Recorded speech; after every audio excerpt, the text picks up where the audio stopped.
Roll. Rock. Have you ever rolled? I haven't actually. That's Oh, one of the only shit. drugs I haven't done.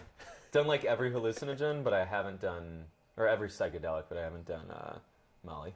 I hear it's great though. Word. So we're here with Dr. Stryker. Another episode of Bang the Kitchen. How you doing, Stryker? This is Bang the Kitchen. This is Bang the Kitchen? Is this how you bang the kitchen? This is how you bang the kitchen. Yeah? You gotta get there? You gotta get both. You gotta holes. get it up in there? Yep. Well, you got all 4 stoves. Ow! So what's your feeling on hallucinogenics and writing songs? I've written a few songs about hallucinogenics. I have Would you a song care to called. elaborate? Yeah, so one time I was hanging out with Lee, and Lee was like, hey, I got all these mushrooms from Slab City. You had like half an ounce, and then you were like, hey, do you think you can eat this one? And I was like, yeah. And you were like, do you think you could eat this one? And I was like, yeah. You're like, how about the rest of this bag? And I was like, sure. And then I ate like 10 grams. And then right over there on the floor, I had a breakthrough. Just full on, and talked to demons and talked to California. She was this like beautiful woman made out of sticks and leaves. And it was just I got to talk to all my friends and family. And it was just like 4 hours of, I actually took so many mushrooms that it was a DMT breakthrough. Wow. And I was on the floor, and I was like, and I could hear everybody talking, but I couldn't like talk back because I was just like, basically paralyzed on the floor. And my bandmate Guinevere was like, Dr. Stryker says that he's a capitalist, but I don't think he's a capitalist. And then like went in my mind, and I was just like, capitalism sucks. And then that was over, And then I wrote a song about it called Bullshit. And it goes, I lost my bullshit. I lost my bullshit. I kept my mind. And it's just like, this massive explosion. It's a good song. We perform it. I think it was a complete breakthrough. I've been working on you like the first 2 tours we went on. I was like, it's like, dude, you just got to drop the money aspect. You're amazing, and just don't ever keep that in the back of your mind. So I'm really glad that you spent the night on my floor. Yeah, had that breakthrough. Yeah, it was specifically. It's like that I have more to offer the world than just material stuff. Way more. Yeah. Yeah. This much more. You recently got an award. Yeah, I won Delhi Magazine's Best Emerging Punk Rock Artist of the Year. Ow! Like 2016.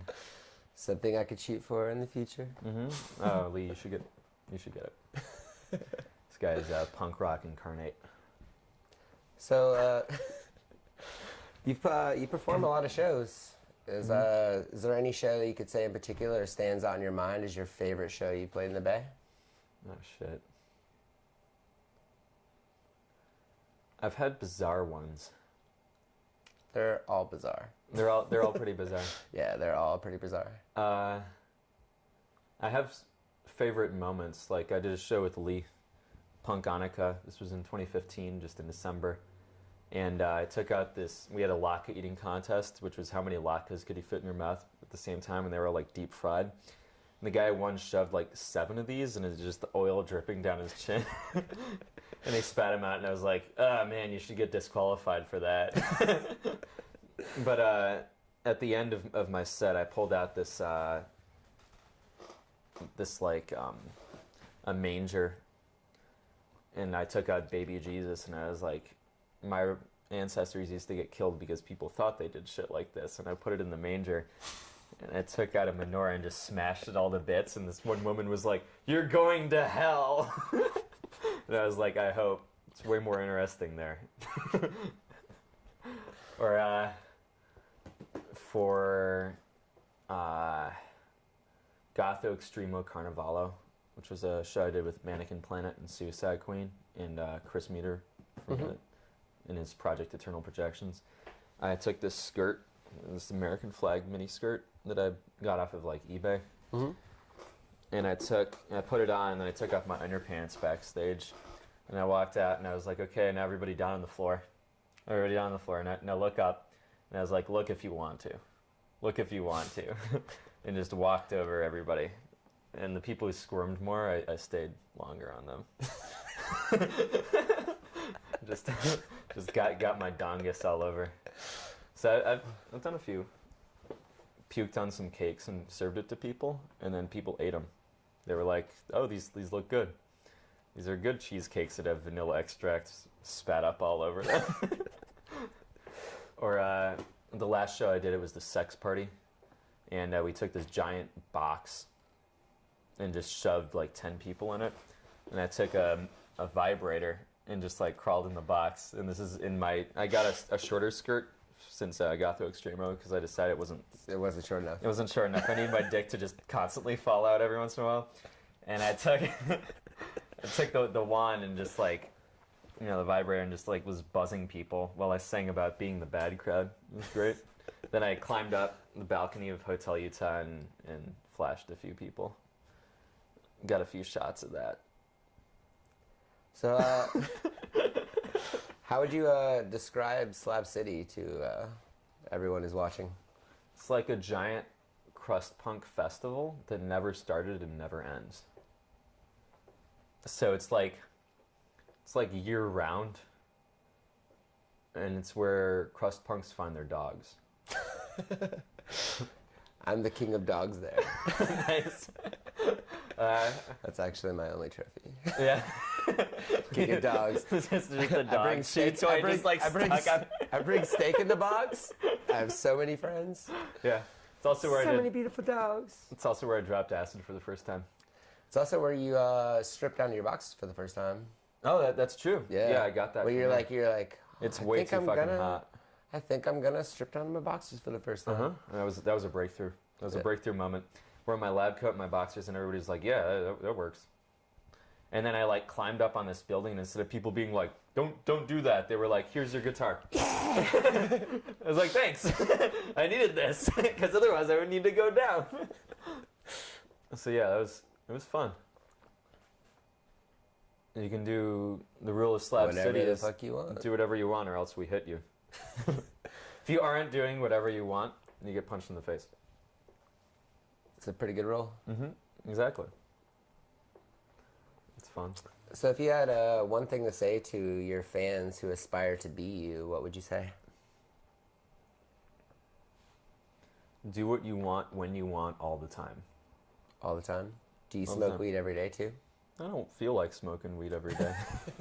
I smoked I know you most of the I know weed. you make the crowds chant that, so I'm just Yeah. checking. Yeah, it was at the 4:30 Rager. It was pretty fun. There have been parts where I've smoked a lot of weed in my life, but it's like How old were you? it was high school. High school? Yeah. Did you write a lot of songs while you smoked weed? Yeah, I did actually. That was one of my previous projects, the PR Catastrophe. Cool. Was that just you, or? Yeah, it was just me. It's like Dr. Stryker originally was the PR Catastrophe, and then I changed it into Dr. Stryker because I was like, I need a... It was like that part of my life was over. This is when I was 17. So senior year of high school, I like smoked a bunch of weed. And then in college, I drank more. And then after college, I do more hallucinogens. It's sort of like there's different drugs for different periods in my life. So now you're at a pure hallucinogenic stage of your life? Yeah, it's like I drop acid every once in a while. I'm done with mushrooms for a little bit. Come on! Well, it's like one more breakthrough. You know the saying when you get the message, hang up the phone. Well, okay.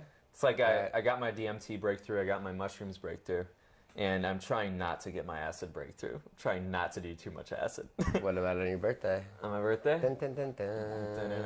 Dun, dun, dun, dun. I don't know, man. I have trip for 2 days on your last birthday. I remember that. Lee was just like, can't go to work.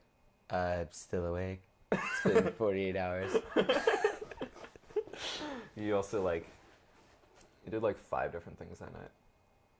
As always. Yeah, I remember John came over, John Bassel, and he was just like, oh, what has Lee done? And I was just like, oh, like Molly, acid, mushrooms, weed, alcohol. And he's like, oh, Lee's breakfast. Breakfast of champions. Yes. Yeah. So you have a new album coming out. Eventually, yeah. Eventually? I mean, it's I know the songs are there. You got the band. I've seen you perform so many times without the band. You got the band. shit's different with the band. Heard the album's in the works. Yep, it's probably gonna come out end of 2017, so end of the year. It's right now my project that I'm doing is I'm now a motivational speaker. Okay. I'm gonna be talking to college students and corporations and high school students about becoming true to themselves and discovering themselves as being leaders. It'll be great. I got my band. It's going to be one of the most bizarre performance art pieces that we've done yet. I just registered my LLC today so that we are now Dr. Striker LLC, and we're going to bring the rock and roll to Chase Bank. To Chase Bank? Are you going to smash the windows? Or? We're gonna come inside. We're going to say, with the eggplant? Thank you all so much for coming today. I want you all to do this. This is what victory feels like. Okay. Now I'm going to tell you about how to improve your sales. Okay. How to sell more loans to people. And they're going to say, wow, Dr. Striker, that was so great. Have $100,000. Yeah. I only borrowed like $99. Okay. And I'll be like, oh, well, I can only keep one of these because Lee needs that cash. I need that cash to make it rain just in eat Slab it. City. Yeah, be the king of the piles. King of the crust punks. King of the crust punks. Oh. I wonder what would happen if you showed up. Well, you'd probably just get it stolen. Maybe. 100,000? 100,000, just in $100 bills there, just in a briefcase. Money doesn't really, they don't care about money. You have to have 100,000 worth of mushrooms. And then they would, yeah. Then they'd be like, what's up? So. I got one of those too. If you could, It's empty. Mushroom? Empty? You can still cheers me. I don't believe in bad luck. If you could be any animal, what would you be and why?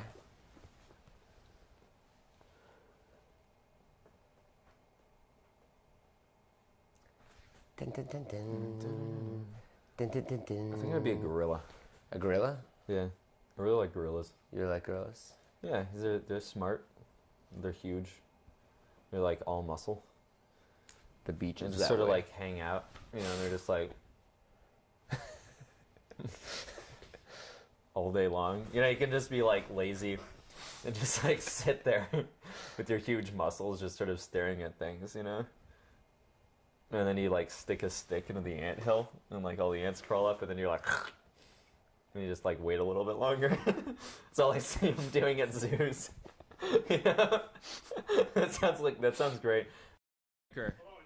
And I'm here to rock major fucking ass. This is Lee's Kitchen. Bang the kitchen. That'll be our B-roll. We are America. We are America. We are America. We are America.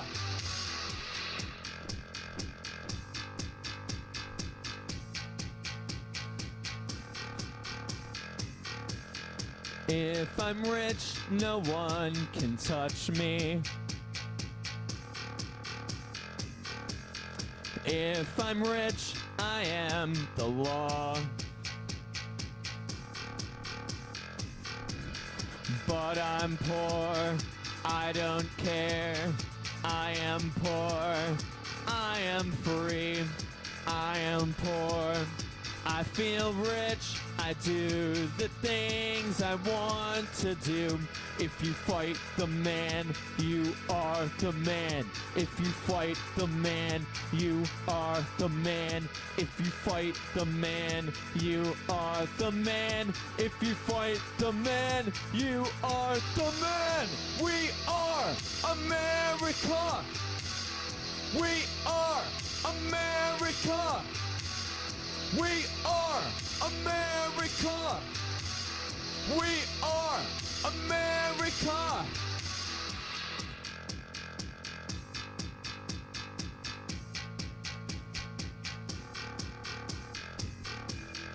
I will opt out of the middle class. I will opt out of security.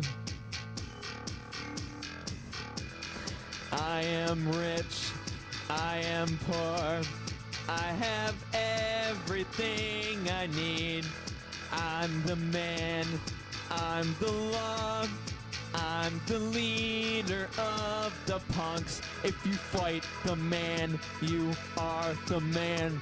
If you fight the man, you are the man. If you fight the man, you are the man. If you fight the man, you are the man. We are America. We are America.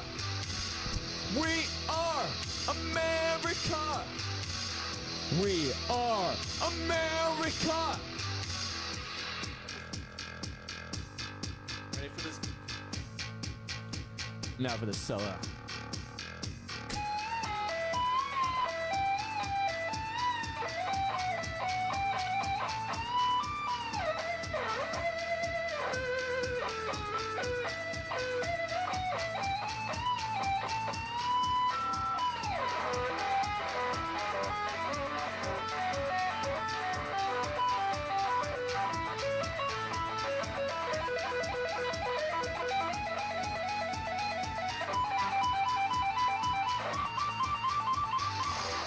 We are America.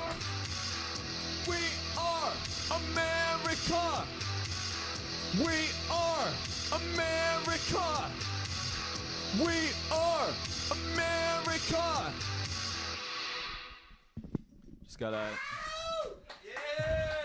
Just gotta look cool and sound cool, right? I'm Mexico. We're here with Paul Thomas. He's a sound guy from Bottom of the Hill. He's went on tour with a lot of major bands, does a lot for the community. How you doing? I'm doing well. How are you? Amazing. Great. Live in California, the Bay. And Best and place. it's a gorgeous day out there It's too. a fucking beautiful day. After a break of about a week or a week and a half where it was really freaking cold. Just like- non-stop rain. Yeah, Pretty shitty. yeah, it's pretty crappy. So Paul, what would you say your favorite place in the Bay is? Well, probably the bottom of the hill. The Bottom of the Hill? Yeah, Yeah? So it's my. So it's kind of your my home. safe It's my zone? home away from home. But no, probably my favorite place is because I'm a very quiet introvert. Is actually where I live. Okay. And I share a little place that's on 40 acres up outside of Petaluma. And it's Oh, wow. really peaceful and quiet. And it's like a mile back on a dirt road. Okay. So it's like totally isolated and it's like very, very peaceful. So I'm either at a really loud rock club getting my ears blasted, Right. or I'm at home and there's this total silence out in the country. So Do you wear earphone or earplugs when you do sound? yeah, most of the time. It depends on what the volume of a particular show happens to be. And I mean, the Bottom of the Hill is kind of, historically always been known for being like a place that hosts a lot of, loud alternative rock or punk or metal or, just stuff that's generally pretty loud. So part of navigating that is knowing that on the one hand, it might sound better if I can get bands to turn down or like not play super loud and have their amps on 11. Right. But I also know that a lot of times people come in with a bit of that expectation because of the history of the club. Okay. And so they can kind of do what they want. and so, yeah, I have to be. I try to be a little bit flexible about it, and not, and not try and like squash their expectations too much, because for them it's kind of part of the experience, because they probably grew up seeing loud, crazy, like wild Right. rock shows, at the club, and then For so sure. they fast forward 10 years later, and when they get to play there, they kind of want that same experience. So, it's an interesting thing to try and balance or navigate with people. So you have a lot of videos. How could we get these videos? I don't have a lot yet. I'm working on them, but I think that there's like maybe 4 episodes. That are the first 4 that have been released. So there's livesoundtips.com, and then I also put them up on the YouTube channel, which is like however the address works. It's youtube.com Okay. /livesoundtips. And then there's a live sound Do you tips type thing. your name, Paul Thomas, or is it just It's live just sound it's tips? just under live sound tips on Okay. on YouTube, and then livesoundtips.com, and then there's also a Facebook page that's branded as Facebook whatever / live sound tips, and so I upload them directly to there. Whereas the website will probably also have more written blogs and written commentary and answering of like the viewers' questions and that sort of thing, because it'll be probably too cumbersome to try and answer and edit and shoot all of the things that people send me like via video, whereas some of it I can just address written. So, as a kid, I mean, like Operation Ivy was definitely like one of my major influences. And you said that you were a roadie for a lot of lookout bands. But the era after that, though, I did see Okay. Operation Ivy. I grew up in Davis, and I saw they played at Well, a you venue just said called you just The said Place. you just said lookout bands that you're a roadie, and like Yeah. before I played music, that's all I wanted to do with my life. I was like, what's cooler than being a roadie? You know, because Yeah. I didn't know how to play any instruments or anything. Sure, that was But me.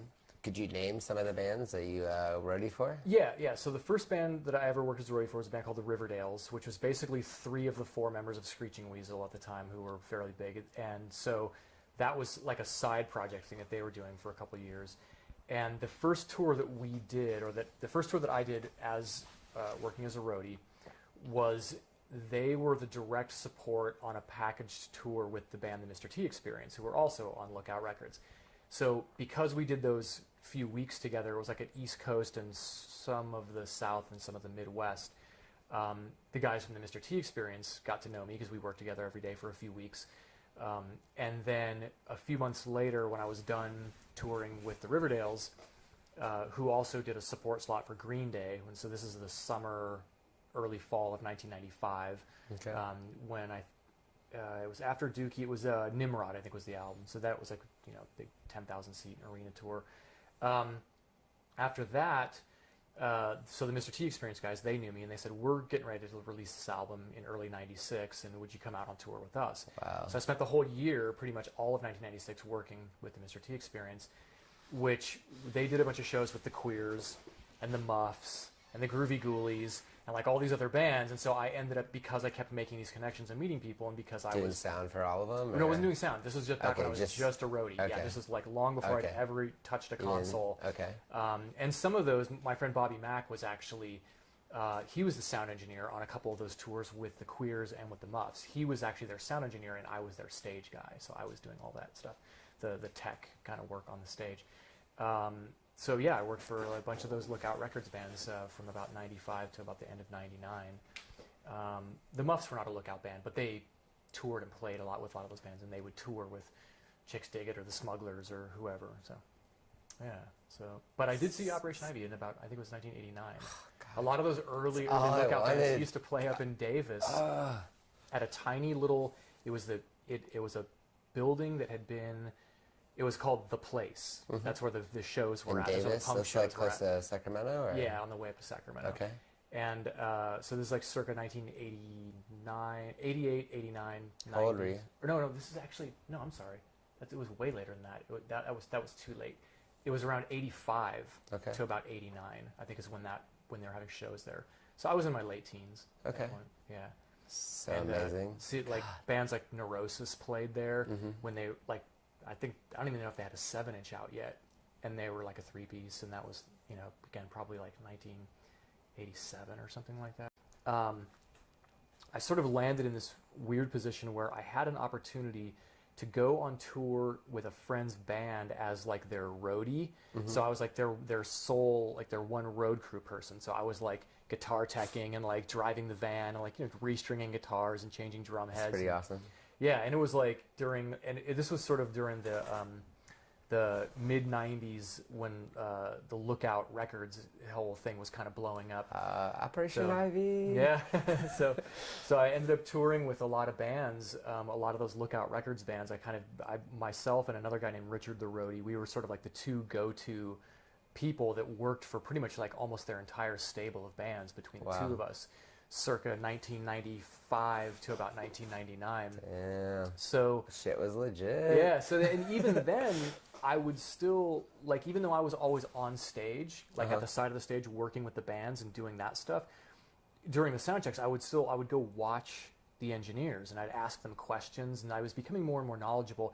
And ultimately, I wanted to work in a recording studio. I thought that was what I really wanted to do.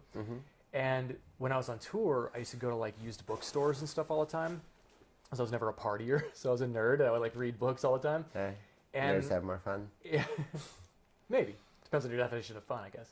Yeah. But I would find old books and technical manuals and things with like schematics of electronics, and I would like was trying to teach myself all this stuff, and I would find old books about recording studios that had vintage equipment in it and all this stuff about like how to make vinyl records and blah blah blah. So I've been self-taught for about 20 years. Wow. In all these different aspects of, you know, reproduction of music in some way or another. And then I finally, in the late 90s, around the tail end of when I was kind of like cutting back and tapering off of doing like the roadie work, I landed an opportunity to work with some guys as an assistant engineer at a studio in Chicago.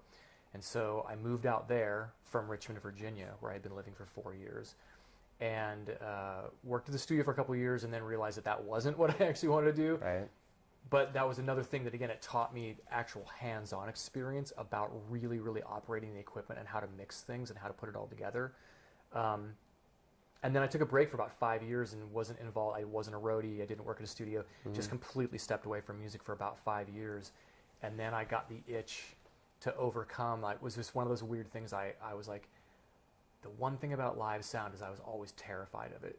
And I just thought, like, what if I just decided to go back and like tackle doing that? And I was so sick at that point of like going, I'd had 5 years of going back and working in retail and warehousing and everything else. And I was like, I'm clearly not cut out for like normal jobs.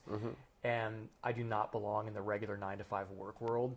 So I thought, what if I could get into, you know, like I know all the technical stuff about how to build a PA and how to run it and everything. I just got to like overcome the fear of standing at the board when all the feedback happens and everyone in the room turns around and looks at you like, what the fuck are you doing back there, you idiot? Right. And I finally overcame that fear. So in 2005, I started dabbling in doing that. And within about a year and a half or so, I was able to get to where I could eke out enough of a living that I was able to. Well, I don't usually celebrate my birthday. I don't celebrate very many holidays. But the one thing that I do celebrate is I celebrate that December 7th, which also weirdly is Pearl Harbor Day, which is not a thing to celebrate. No. But December 7th of 2006. Was that your first show doing sound? No, it was the last day I worked a real job. Yes. So my first day doing sound was in August. Are you listening to this? August. The last day you work a real job, what everyone should hope for. That's the goal. That's the goal. Like, that's the dream. The American dream. Like, yeah. At my age, it is more important than my birthday. For sure. Because it's a monumental thing that I got to that point. And again, like that's another reason I can wake up grateful. If you could be any animal, what would you be and why? Any animal. Ooh, that's tough. I'd say Brindle Pitbull myself, because I mean that's like the cutest fucking thing on the planet. So you just want to be adorable? No, like I mean like just like I don't know, it's just like the connection I have with the Brindle Pitbull is like you're a fucking badass, but you're fucking adorable. You know what I'm saying? Like you can destroy anything. Like your jaw can just destroy anything. You can clamp down and crush. Bones. But it's just like, but you're just the cutest fucking thing on the planet, and that's like that's the animal that I connect with the most. Okay, so it's adorable, but it can be fierce. But I can fucking kill you. Yeah, like, for sure. So go ahead. Yeah, no, I think it's gonna be bird. I think it's gonna be some be type of a bird because everyone it doesn't. Do you happen. like any bird in particular or no? It's not anyone in particular, like and I don't.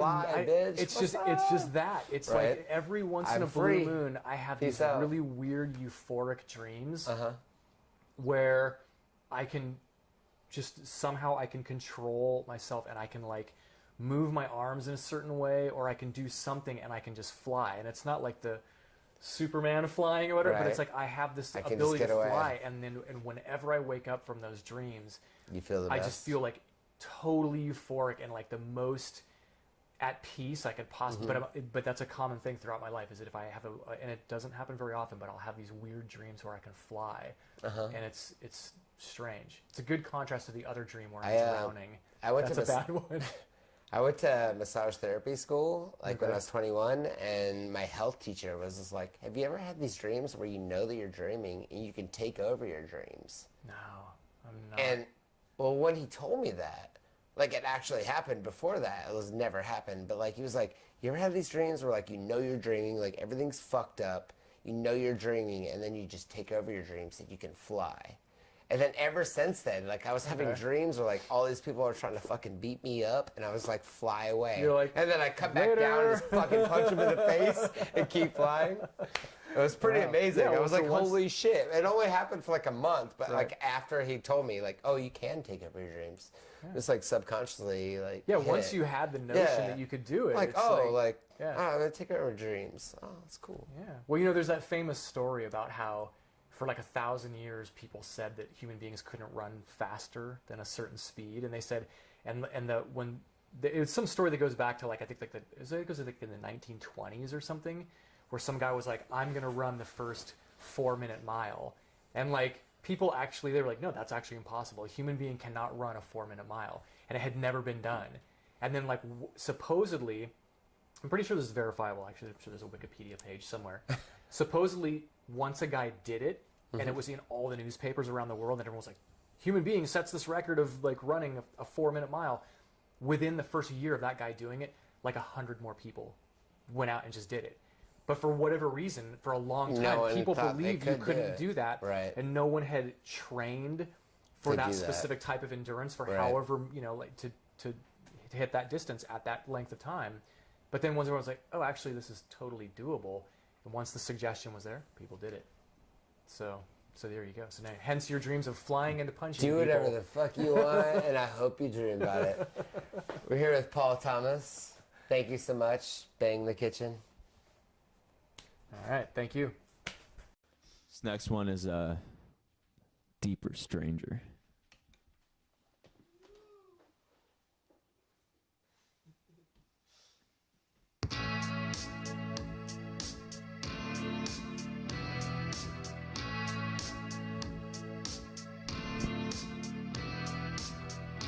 Got our acid and our kinky sex parties. Got our strippers and our anarchist money. Gotta hustle all our friends to stay out late. Gotta hustle so we'll never be a stranger again. Got our kitchen and our dinner time parties. Got our couches and our California cheese. Gotta hustle all our friends to eat our food. Gotta hustle so we'll never be a stranger again.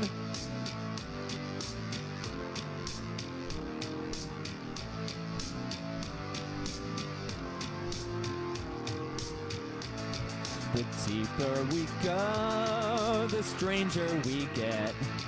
The deeper we go, the stranger we get. Deeper, stranger, deeper, stranger, deeper, stranger, deeper, stranger, deeper, stranger, deeper, stranger, deeper, stranger, deeper, stranger.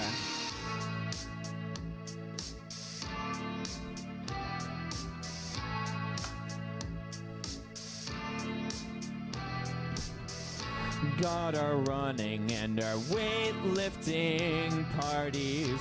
Got our beaches and our sunshine and our trees. Gotta hustle all our friends to stay outside. Gotta hustle so we'll never be a stranger again.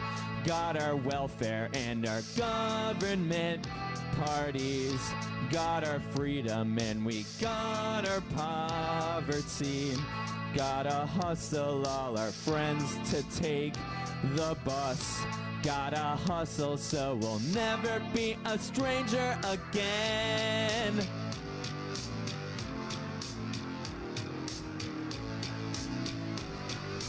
Ready for this? The deeper we go, the stranger it gets. The deeper we go, the stranger it gets deeper. Stranger, deeper, stranger, deeper, stranger, deeper, stranger, deeper, stranger, deeper, stranger, deeper, stranger, deeper, stranger.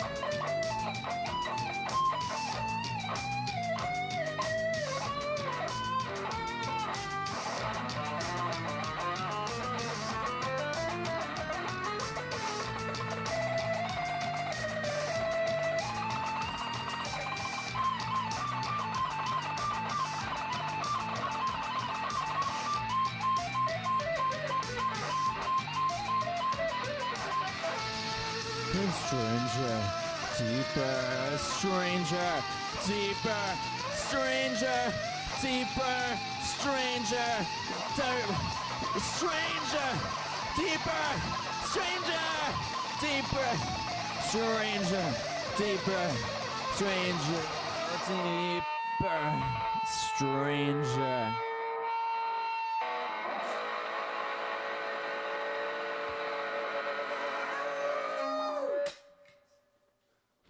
Thank you.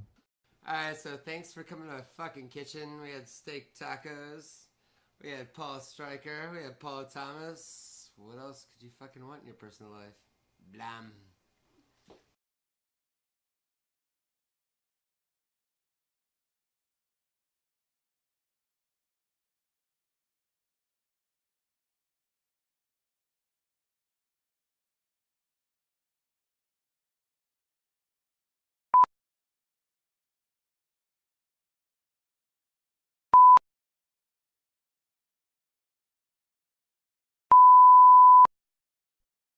Yeah, just stomach cancer. It's like, Oh, you know. like the doctor for that? And he's like, yeah, he's my hookup. I was like, no, a real doctor. like, that's when he's gonna.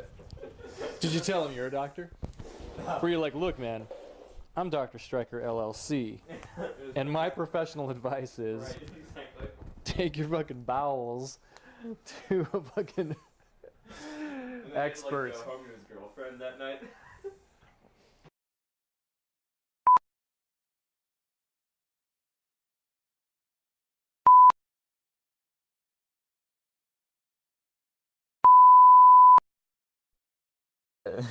So it's my alter ego.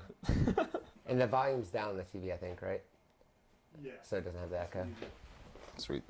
So just talk some shit. Alright, I'm gonna unbutton this so that more chest hair shows. That'll be. Yeah, I was the best wondering. way. I was like, every time you perform, it's in your boxers. I was Mhm. like, Well, you know, are you you get like stripping down for this, Yeah, a little bit more- this set? Or, Well, next time I'm. are you, do you I'm have gonna the, do you almost have the be in my American birthday flag? suit for my Do you have next the- show because it's my birthday. Oh shit! Free cake. Oh, you have to eat it off your balls like always. I don't know what I'm gonna do with it. Last time I gave cake, it was a bunch of cheesecakes, and I just Yeah, and you dipped your balls in it and like were feeding people. just eggplant sweat, and just shoved it in people's faces. I also like chugged some vanilla extract and puked it all over the cake. Oh, and you were spitting in everybody's mouth. Like, yeah, I was there. Totally. And we all got married. Rock and roll. Will.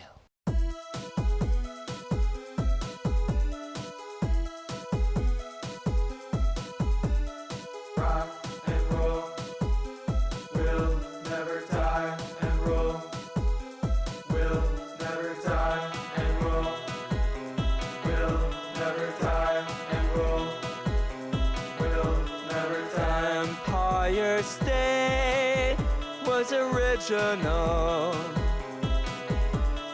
We are America, we are rock and roll. All skyscrapers are identical.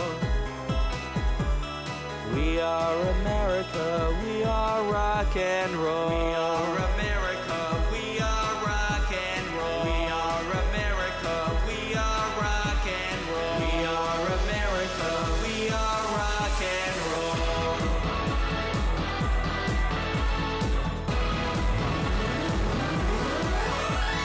Rock and roll will never die.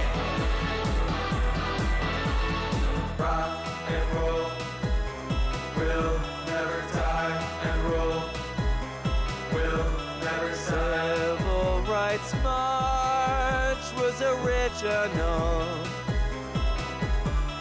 We are America, we are rock and roll. All our movements are identical. We are America, we are rock and roll. Rock